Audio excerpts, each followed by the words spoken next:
Welcome back, friends and family, acolytes of every path. Today, I'm going to be talking about telepathy and how you can become more telepathic or aware of the telepathy that is already being done.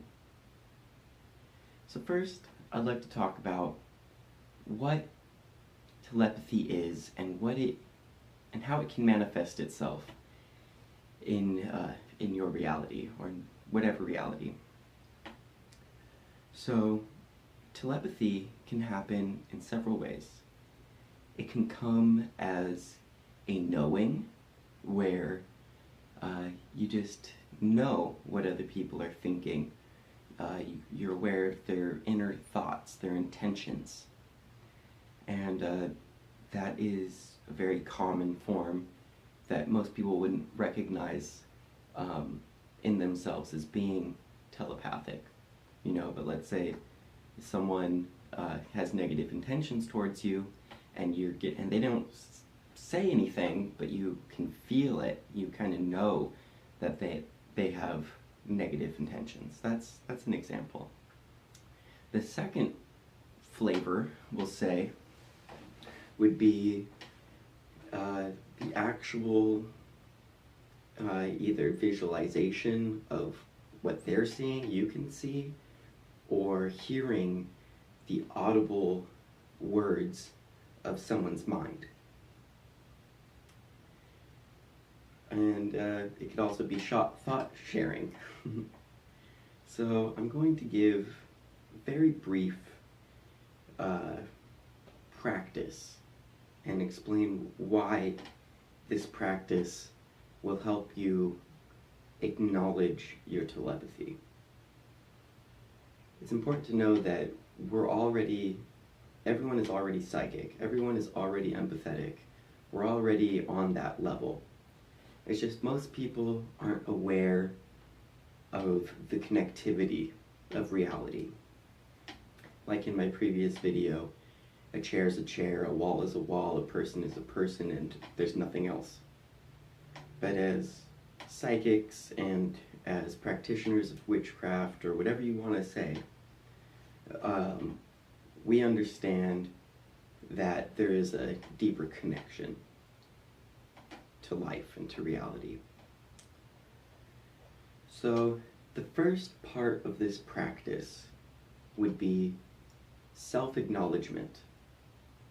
And this is taking the time. This is a practice in itself. So the first thing that you should be doing is paying attention to what you're thinking.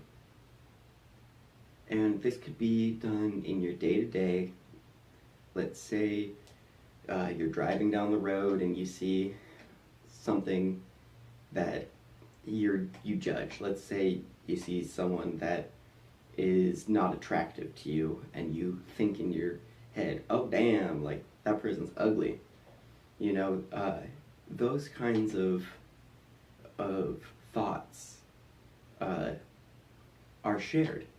That person will feel that, just like if you, let's say you're in high school or you're in a workplace and you can just feel like someone is thinking bad thoughts about you. So that's something to be aware of. And the more that you get to know and understand your own beliefs and your own judgments within your head, the more you can recognize your own personal thoughts.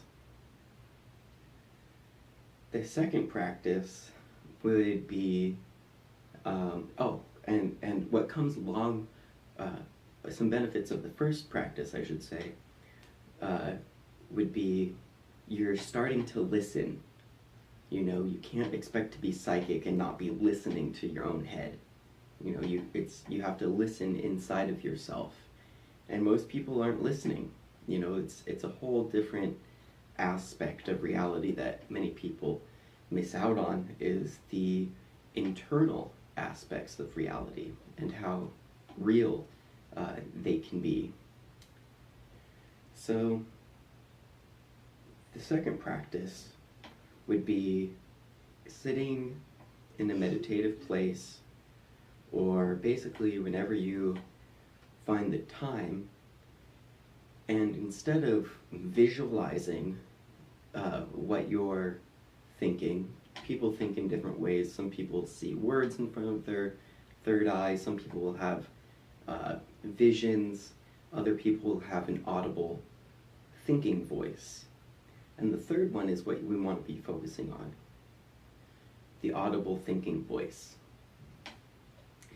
And so why this is important is if you don't know your own internal voice, then you will not be able to distinguish between other people's attempts to connect with you in a psychic way. So this practice would be sitting down or wherever you are, whatever you're doing, and you can narrate what you're doing. You could be like, now I'm writing in my book, and then you start thinking the words that you're writing. Or you can just start thinking your voice into existence. You know, you could start by simple things like, my name is Billy Bob Joe. I have a red car. My cat's name is Chloe. You know, my favorite color is red. All of these things, you know, getting your own internal dialogue going, you know, and getting your own internal voice is really important in this practice. And again, what this will kind of let you do is solidify the difference in between your mind and your thoughts and the thoughts of others. And this ability is not an ability to be taken lightly. It can cause a disruption in your life if you're not prepared to deal with the crap that is inside of other people's heads. You know, it seems like it would be an awesome ability to have, and it is, when you have the proper filters in line and you have the proper defenses. Because if there's another psychic person and they've been born psychic and they've learned how to manipulate people, you'll find that you get into a type of battle, a dominance struggle. And there are people out there that want to dominate other people's minds.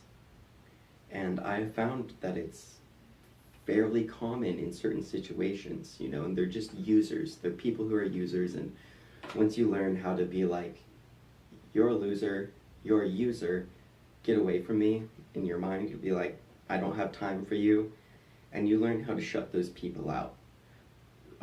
So there are defenses. You're not completely defenseless, and you don't need to take on other people's thoughts. You know, it's learning how to ignore other people's thoughts. And this ability can go hand in hand with empathy and astral projection, because those are also interconnected points of reality. And I'll make other videos explaining how to enhance your abilities in those ways as well. So again, to reiterate, you really want to start paying attention to what's in your own mind, and you want to start with this one first. You don't want to start just trying to activate your psychic abilities, because that can leave you in a world of hurt. It can open you, and then you might not know what your voice is, all of these things. So you really want to understand and kind of clear out and maintain your own mind. You know, if you are a nice person and you don't want to be judging people all day, take notes inside your mind. Be on top of yourself inside your mind. You know, oh, I don't want to do that. I don't want to talk that way about someone, or whatever it is. Second would be coming to understand, or making, if you don't already have a personal voice inside of your head, which you are. It's not something that just talks for itself. That's getting into kind of some scary other things like mental disorders and things like that, which can be combated with self-control in the mind and certain psychic techniques for sure. But you really want to get a handle on what you sound like, and you want to get a handle on who you are inside of yourself. And it's important because without it you can be taken, and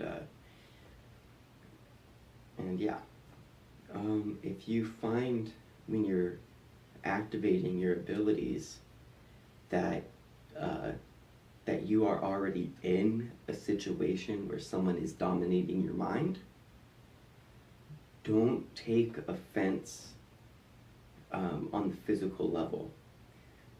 Some people don't understand what they're doing, and that's another huge issue or struggle when you're activating these abilities, is that you might think, like, all of a sudden, like you just woke up and you're understanding and you're clairaudient and you can hear people's thoughts and their intentions, and it may seem like everyone is already doing it and is already like above you in some way or trying to control you. Don't fall into those traps, because the majority of people don't understand the natural processes that are happening on a daily basis. So it's also important to not take offense if someone's being mean or if you feel like they're trying to dominate you in a certain way or whatever. It's really important not to take offense and come up with psychic, not physical, you could be spiritual about it, but you want to come up with your own defenses, inside of your head that will help safeguard against you feeling attacked or manipulated just because someone has an abundant ego, let's say. So there's my warnings, there's my practice, and this is what I began with when becoming psychic. And yeah, so this practice was given to me years and years ago when I was probably like 15 or 16, and I first started really getting into the occult. And my teacher, one of my teachers at that time gave me this because I was already slightly psychic, but this was to help me build my practice. So go forth, have some peace, do these practices. Remember that yes, you are opening yourself up to an awareness of what is already there, and it can be scary. Just saying. So again, have peace, be blessed, and I'll see you next time here. Oh, click subscribe and like and leave a comment down below, because I really want to know, if you're watching this video, I would love to know what you thought of it. Thanks. Have a blessed day.